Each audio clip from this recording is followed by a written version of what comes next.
Her true story from Texas. They locked me in the dog shed and said, sign the inheritance papers or stay here forever. So I signed something else. They thought I'd break. I built something instead. You are not my mother anymore. You are just an obstacle keeping me from selling this house. You hungry? Sign it, and we'll give you dog food. That's mercy, old woman. That was the last thing my son said before he grabbed my wrist and dragged me across the kitchen floor. I lost my balance, hit the corner of the table, and felt the sting shoot up my ribs. He did not stop. He yanked harder. Please, Nathan, I whispered. Shut up, he snapped. You brought this on yourself. He shoved the back door open. The screen clattered against the wall, scaring the birds off the fence. I looked behind, hoping maybe, just maybe, my daughter-in-law would intervene. But she stood there in her high heels and smeared lipstick, arms crossed like a judge watching a guilty verdict unfold. No pity in her eyes, just an annoyance. He dragged me past the roses I had once planted with his father. Their petals were dried, brown, and crumbling. Like me. My slippers caught on the cracked concrete and my knees buckled, but he did not slow. His grip bruised. His anger boiled. Then he threw open the old wooden door at the edge of the yard. The dog shed. That place hadn't been used since Rufus died 8 years ago. I remember crying more for that dog than I did at my sister's funeral. At least Rufus had loved me unconditionally. Nathan pushed me inside. I stumbled onto the dirt floor, scraping my elbow against the rusted doorframe. Dust exploded into my face. I coughed, wiped my eyes with trembling fingers. He threw a clipboard beside me. Sign it, he said. What is this? I asked, voice hoarse. Resolution of ownership. You sign and the house becomes ours, officially. You don't sign, he smirked. You stay here until you do. You cannot do this, I whispered. He leaned in close, so close I could smell the beer and cologne on his breath. Oh, we can.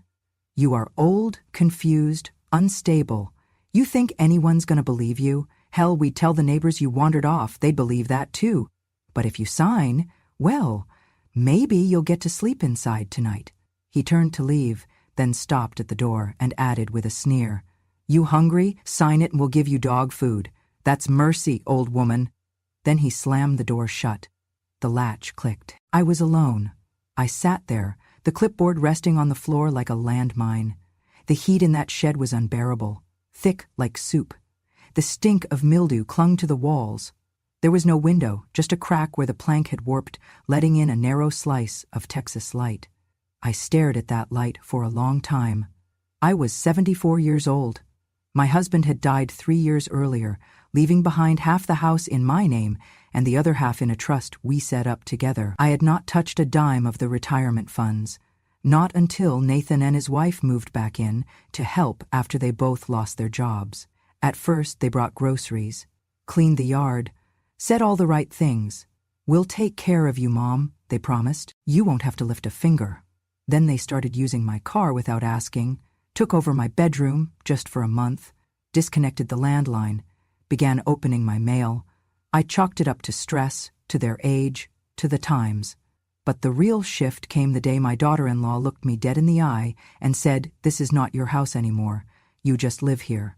And now I was in the dog shed. I looked at the pen taped to the clipboard. They had prepared everything, expected me to be too tired, too frail, too broken to say no. But I was not broken. Not yet.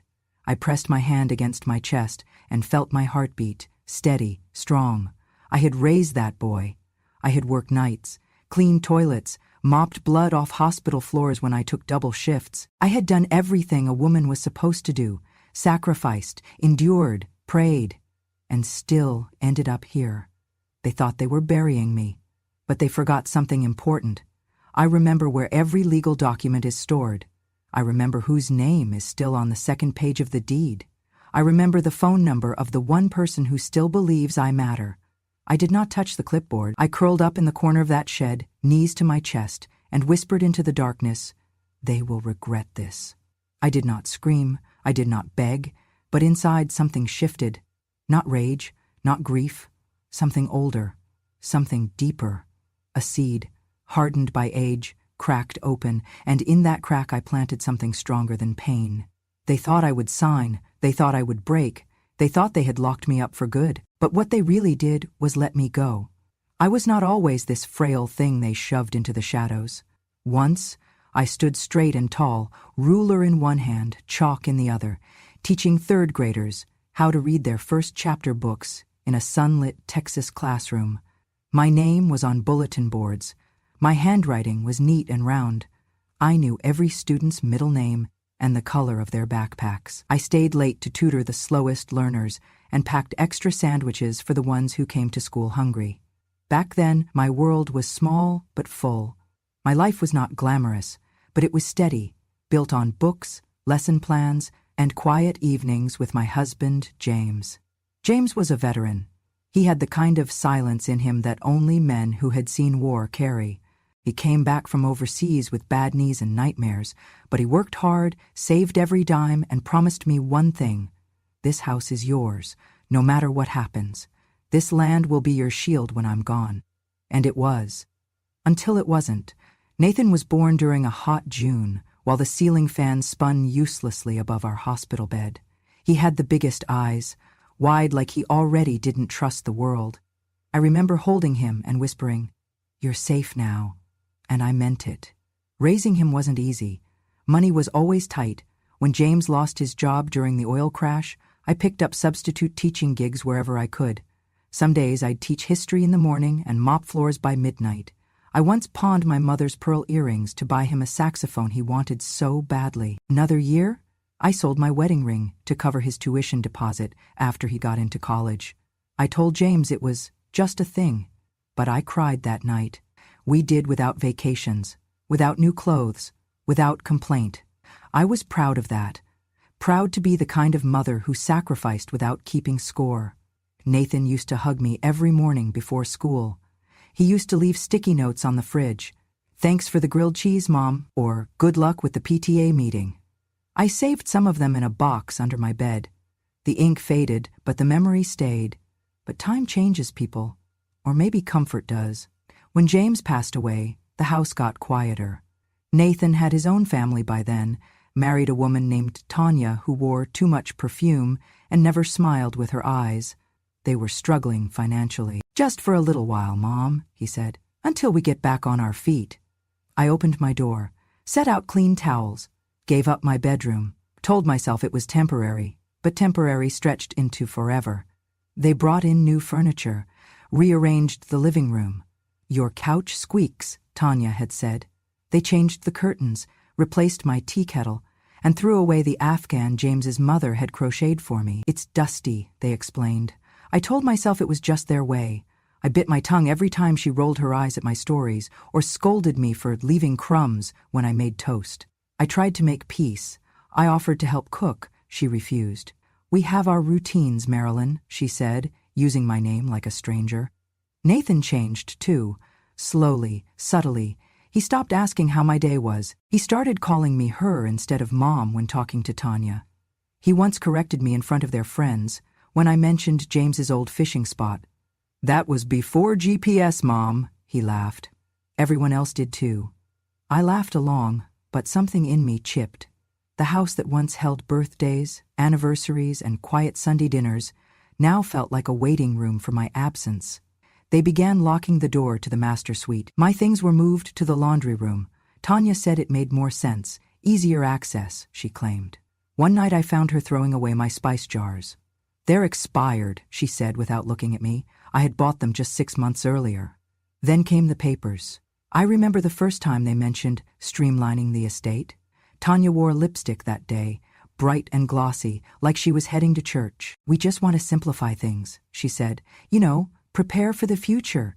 Their future, not mine. Still, I tried to believe they had good intentions, until I overheard them whispering in the kitchen. "She'll forget eventually," Tanya said. "Just keep her distracted."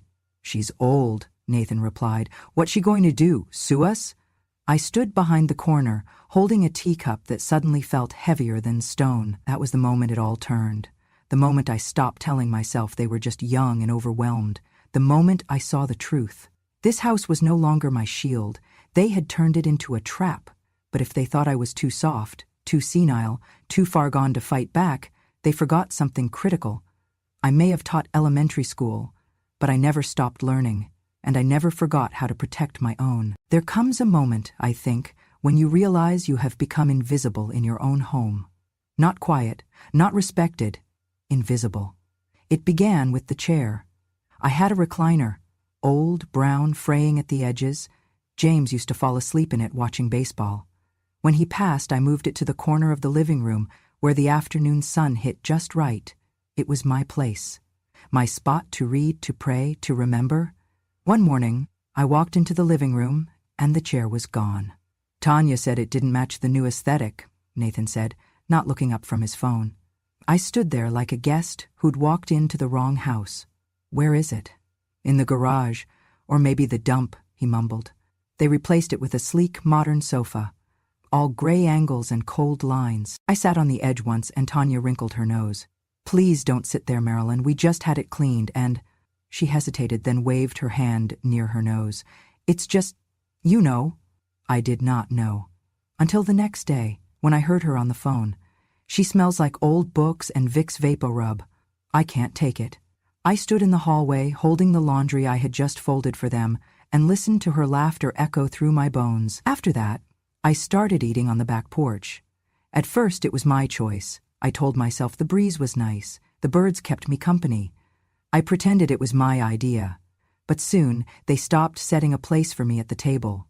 My plate would be wrapped in foil, left on the counter like a forgotten offering. No fork, no napkin. One evening, I reached for the dining chair, and Tanya said without looking up, "We only have 6 chairs. You can use the stool if you really need to sit." So I did. I sat at the kitchen island like a child, feet dangling, bowl in my lap. She passed behind me with a bottle of Febreze. "Just freshening up," she said. I stopped asking questions after that. Then came the bathroom. We had 2, one in the hallway and one in the master bedroom. I had always used the hall bath until they converted it into a pet station. Tanya got a dog. Some tiny yapping thing that wore sweaters and had its own Instagram account. "We're potty training him," she explained. "It's just easier if we keep that bathroom just for him for now." I was told to use the half bath in the laundry room. No lock, no heating vent, no space to turn around without bumping into the dryer. I started holding in my bladder. I drank less water.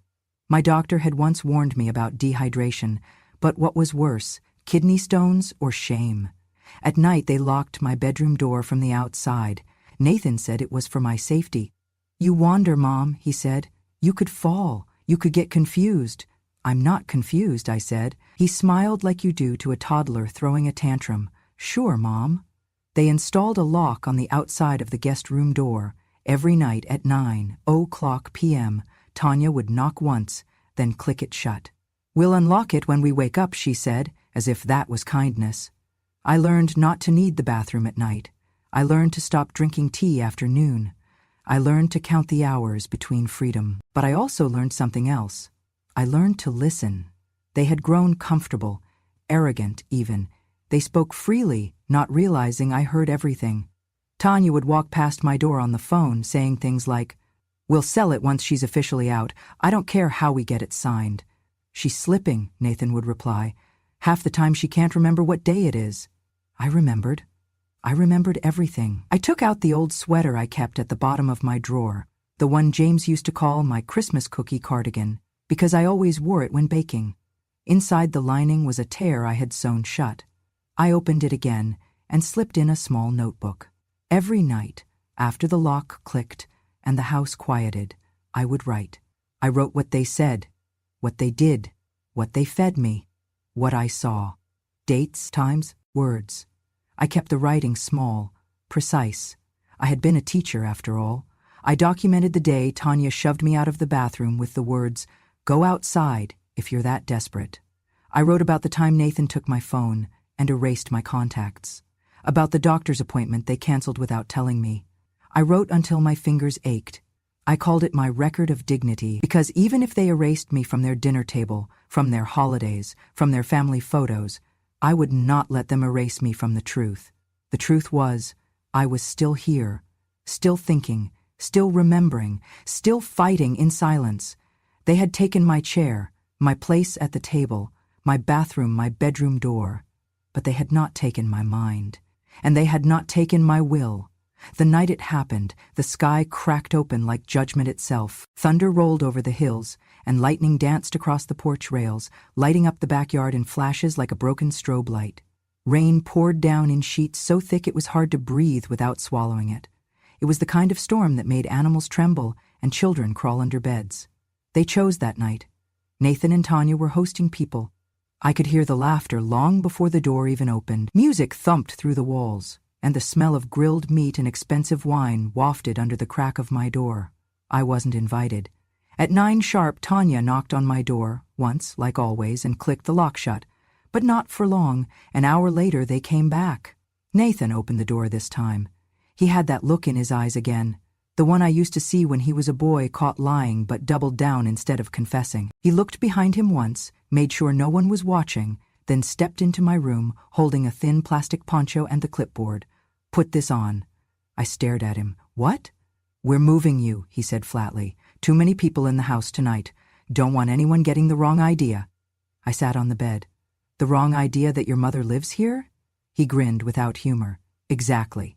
Tanya appeared in the hallway, holding a flashlight and an umbrella.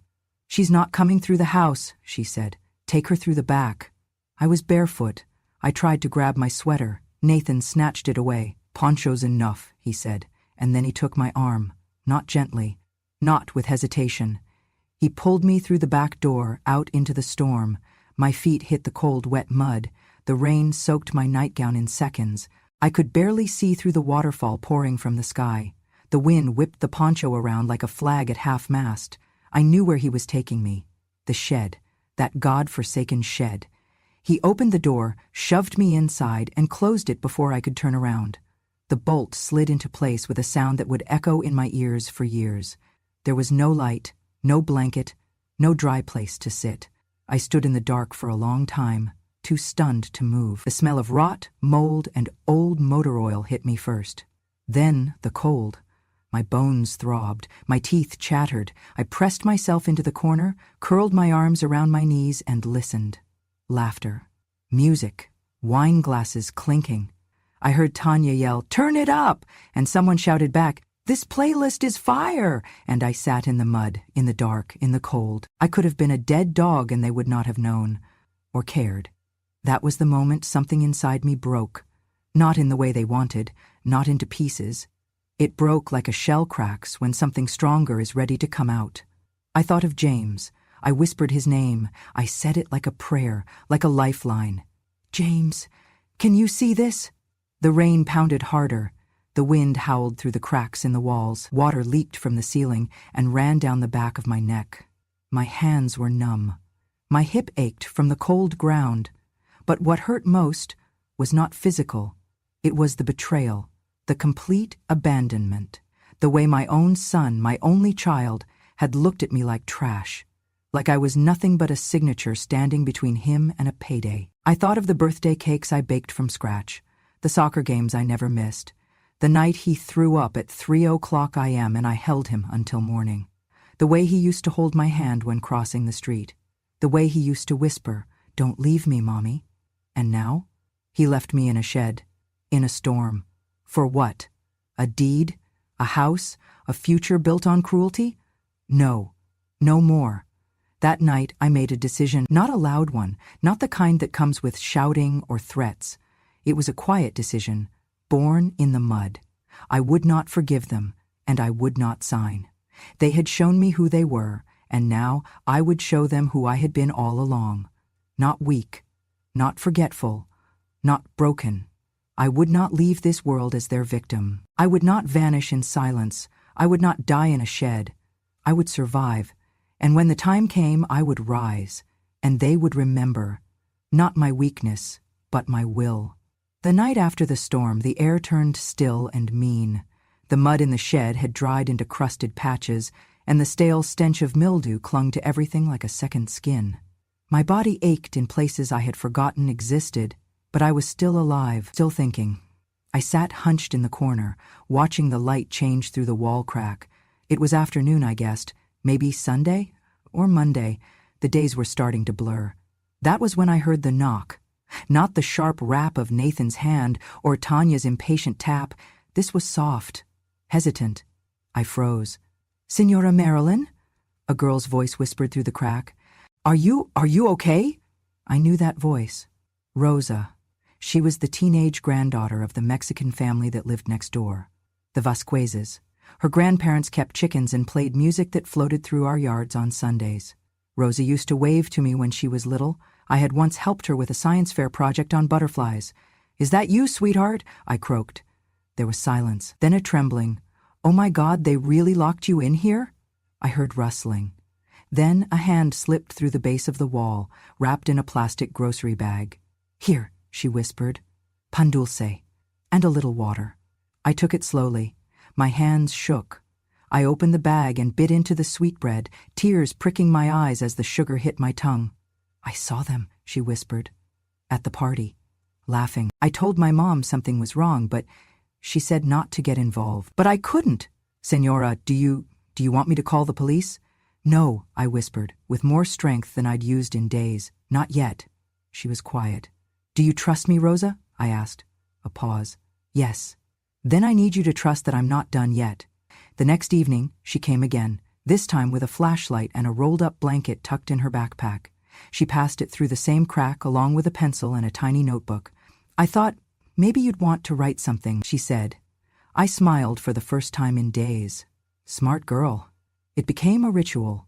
Every night, after the house went quiet, Rosa would sneak out, silent as a ghost, and slip through the shadows to my shed. She brought fruit, Band-Aids, once even a tiny bottle of hand lotion. "Why are you helping me?" I asked her one night. Her voice cracked. "Because if this happened to my abuela and no one helped her, I'd never forgive myself." That's when I told her. Everything. I told her about the trust, the partial deed, the forged documents, the isolation, the abuse, the signatures they wanted, the legacy they were trying to erase.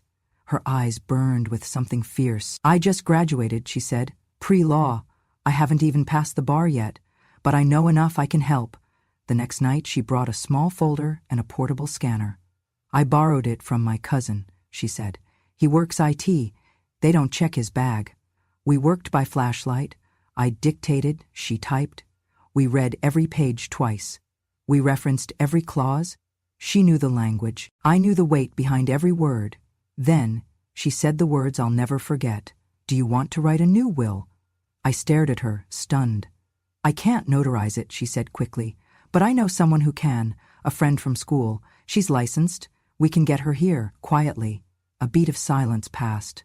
"Do you trust me?" she asked. I looked her straight in the eyes. "Yes." She returned the next night, this time with another young woman in a hoodie and sneakers, carrying a leather case.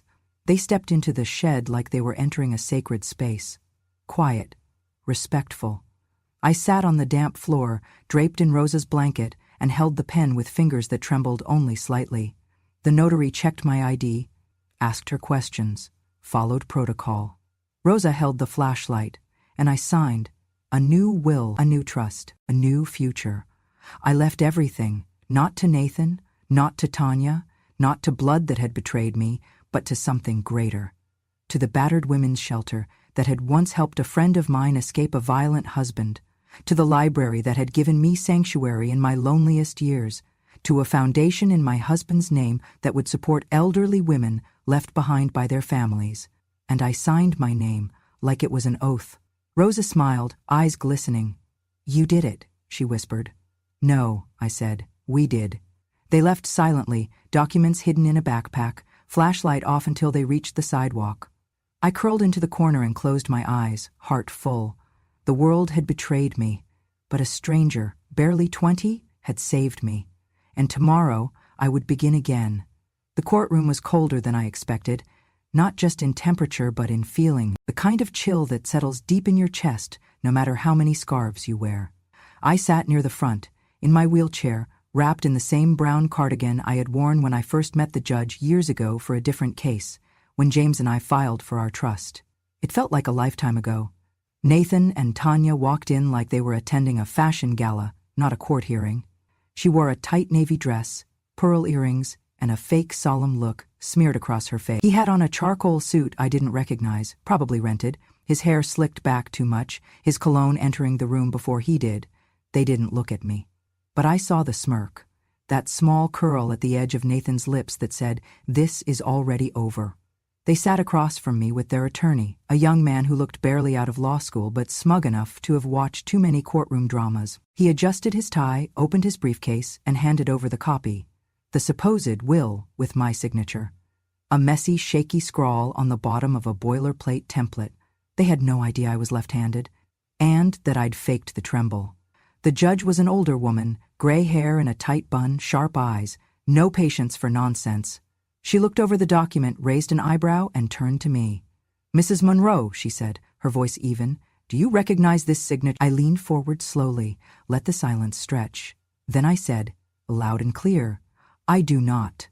A murmur moved through the room like wind through dry grass. Nathan's lawyer stood. "Your Honor, this document was signed in the presence of both my clients, and it matches previous records of her signature."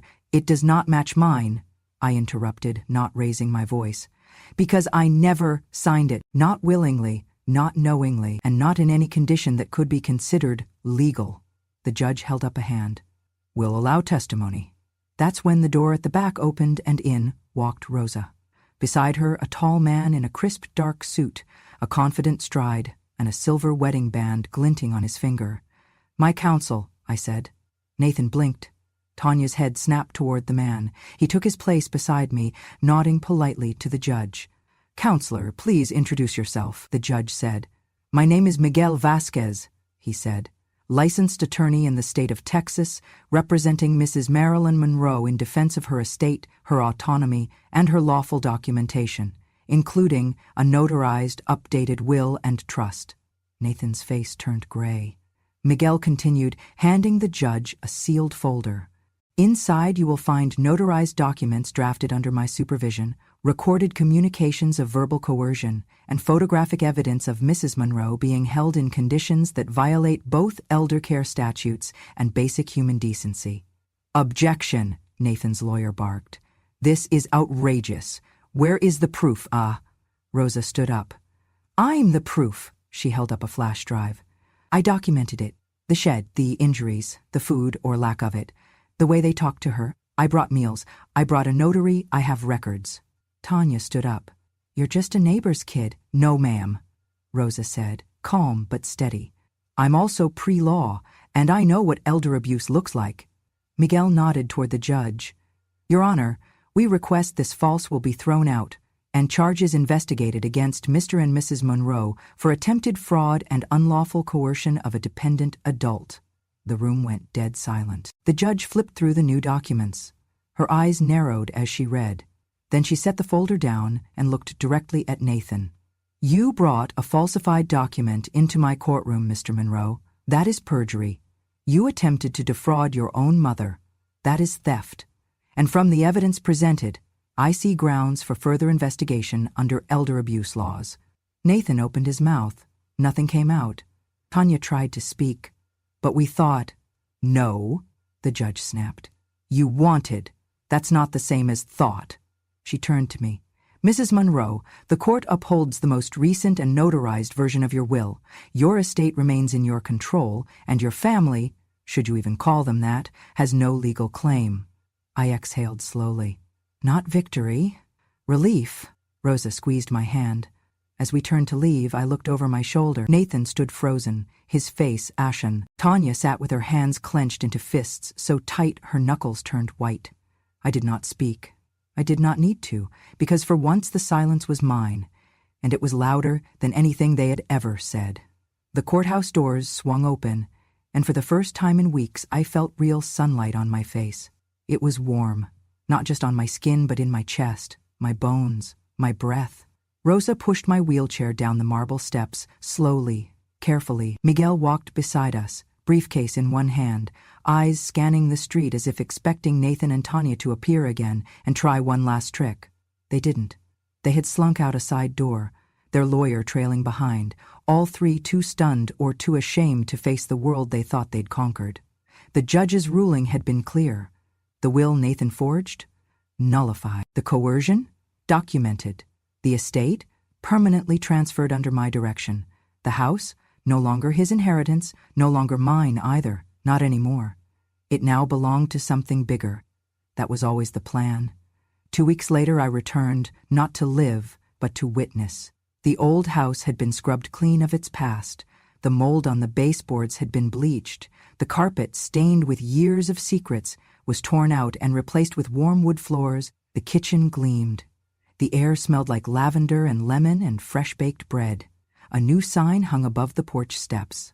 The Marilyn Monroe House, a refuge for elder women. The same bedroom they locked me inside was now a therapy room with plush chairs and framed photos of smiling grandmothers and great-grandmothers. The bathroom I was denied now had handrails, fresh towels, and a note on the mirror that read, "You are seen." I donated the property in full. Along with it, my late husband's pension fund, an anonymous trust I had been quietly building for over a decade, and the remaining balance of my savings account. I did not need much. I had a small apartment now, clean, quiet, just enough space for me and my memories, but I visited the house once a week, not to haunt it, to witness it heal. Some nights I sat in the garden, rebuilt, blooming again, and watched the women walk outside barefoot, feeling safe enough to look at the stars. They reminded me of myself. Tired, yes, but not finished. The letters started coming a month after the center opened. At first, just a few, then dozens. From women I had never met, women across the country. Some signed their names, others just left initials or quotes or shaky handwriting with teardrops on the corners. "Thank you for reminding me I still matter. My daughter hasn't called me in 5 years, but your story gave me the strength to call myself a survivor. I slept in a shed too. You made me feel less alone." Each letter I placed in a wooden box beside my bed, the same box that once held Nathan's childhood drawings. I did not throw his away, I simply moved them. Because I believe people can change, but I do not believe in waiting forever. Nathan never called. Not once. No apology, no explanation. Tanya unfollowed me on everything within a week of the ruling. Rosa told me they moved to another state, trying to start fresh, she said. Let them. I had already started new. Better. My days are quiet now. I wake up when I choose. Brew tea the way I like it. I keep a journal, not of pain anymore, but of peace. I volunteer twice a week at the center, helping women fill out job applications or just listening to them over coffee. Sometimes I look in the mirror and hardly recognize the woman staring back, not because I've aged, but because I've risen. People used to say old women were fragile, that we forget, that we fade, that we're too soft to fight, too tired to resist. They were wrong. We do not forget. We remember everything. We remember the smell of a child's shampoo, the sound of betrayal behind a closed door, the weight of a signature we refused to give. We remember who helped us and who didn't. They locked me in a dog shed. They called it mercy. They thought I would break. But that shed wasn't the end of me. It was the beginning. The moment I was forced to the ground, I found something deeper than rage. I found resolve. I found truth. I found the kind of silence that does not beg, it builds. I built again. Not just my life, but a legacy. And if one day Nathan walks past that house and sees the sign with my name on it, I hope he feels something. Not shame, not fear, but awareness. That the mother he once silenced used her silence to change the world. I am not bitter. I am not broken. I am something else now. Whole, free, unforgettable. Some months after the court ruling, spring settled over Texas like a second chance. The air grew sweeter, softer, the kind of weather that invites things to grow again, not just flowers, but people too. I found myself walking again. Not far, just around the garden or down the sidewalk in front of my little apartment. I wore a hat James once bought me on our 30th anniversary. It had a wide brim and a faded ribbon, but it still made me feel like someone who mattered. One morning, Rosa showed up with coffee and a question. "Would you be willing to speak to the women at the center?" she asked, hopeful. "Just share your story?" I hesitated. "I'm no inspiration," I said. She smiled gently. "But you are." So I did. The room was filled with women, some my age, some younger. They sat in folding chairs, shoulders tight, eyes guarded. I knew those expressions. I had worn them too.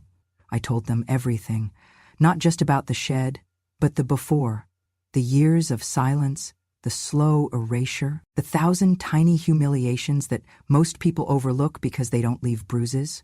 Only memory. When I finished, no one clapped, but one woman stood, then another, and that night, the women in that room did something most people never do.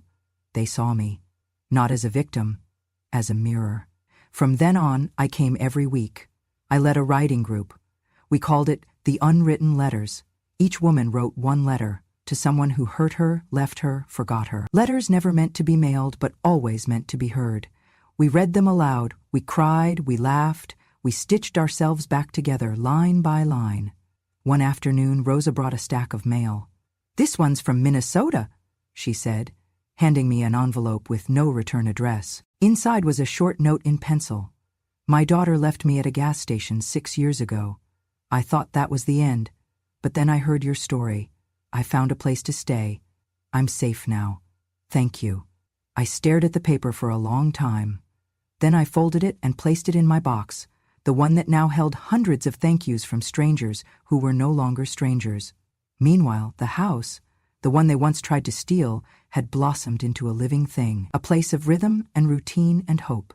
You could smell cookies baking on Wednesdays, hear laughter from the back porch every Friday evening, see knitting circles forming under the same tree where James used to hang bird feeders. We added a garden. The women grew vegetables and flowers. Someone painted a mural on the side wall, birds, blooming branches, and in the center the words, "We rise quietly." I had them add one more line, in memory of the women they thought would break. That summer I celebrated my 75th birthday, surrounded by women who called me Miss Marilyn and brought handmade cards.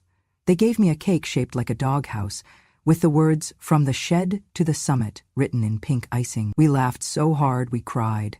That night, after everyone had gone, I sat alone in the garden with a cup of tea and the stars for company. I thought about Nathan. He hadn't called, hadn't written, and maybe he never would. But strangely, I no longer waited for it.